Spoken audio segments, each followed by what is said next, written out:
Thokozani bogogo nomkhulu isalukazi sendoda lesi Gogo Bathini Mbatha uchannel enithanda kakhulu iGogo Bathini Mbatha TV on YouTube. Thank you for subscribers and please subscribe so that you don't forget. Ngane zakwethu on our episode 4 lapho sikhuluma khona ngokuphahla.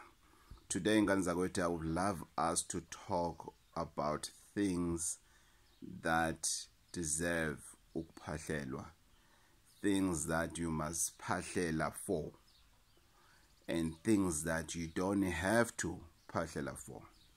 Number 1, ngane zakwethu, ukuphahla usuke uphahlela because you are confused.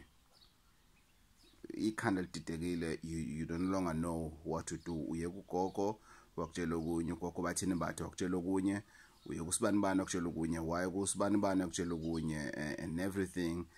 Unoloko basing msadi umunga fihla, msadi moholo fela ujetsa ntwe engwe hape, ulento yerweni boze ya wena ekubitile akutshela gore kulabeka gore wendle leshi na leshi na leshi so awustebe gore labeka gore wendle yini, or awustebe na gore wababzwa or shilo yile shisendla kayo like in your life. So you uphahlela lokho. That is number 1. Number 2, uphahlela ukuthi okay, as you have said, let's say you suphahlile noma uyaqala, or you know ukuthi uphahlela in, and then now you're looking for answers to say, as you have said ukuthi this is what I need to do, then what is the way forward? Nalokho uyakuphahlela ngane zakwethu. Okunye okuphahlelayo ngane zakwethu usuke uphahlela forgiveness. If there's something that you really want it to pass, uyakuphahlela nalokho.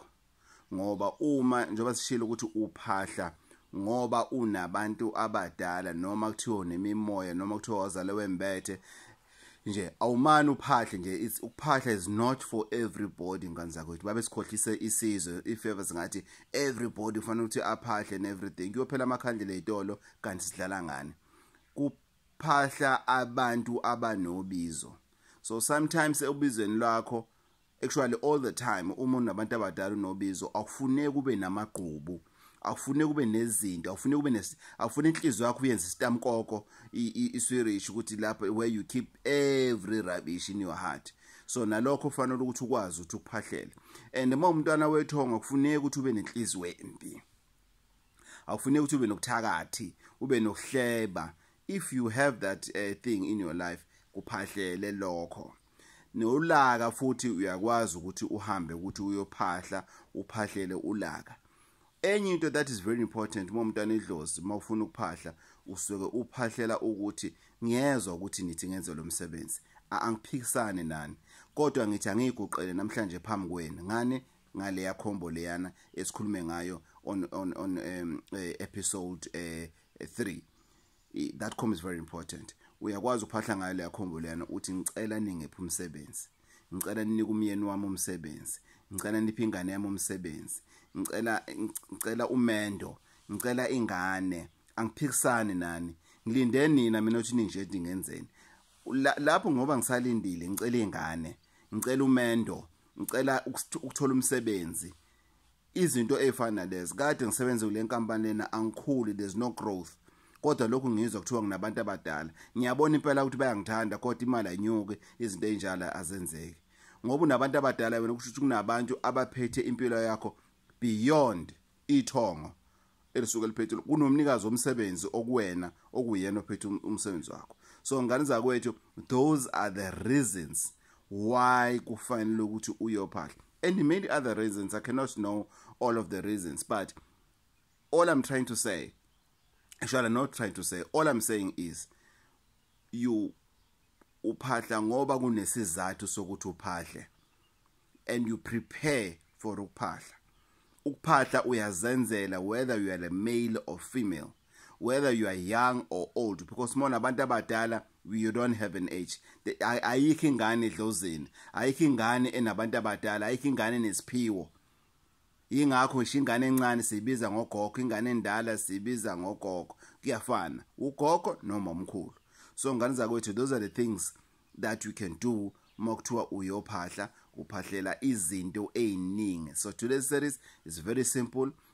Today's episode is very simple ukuthi we talking about yini ongayiphahlela.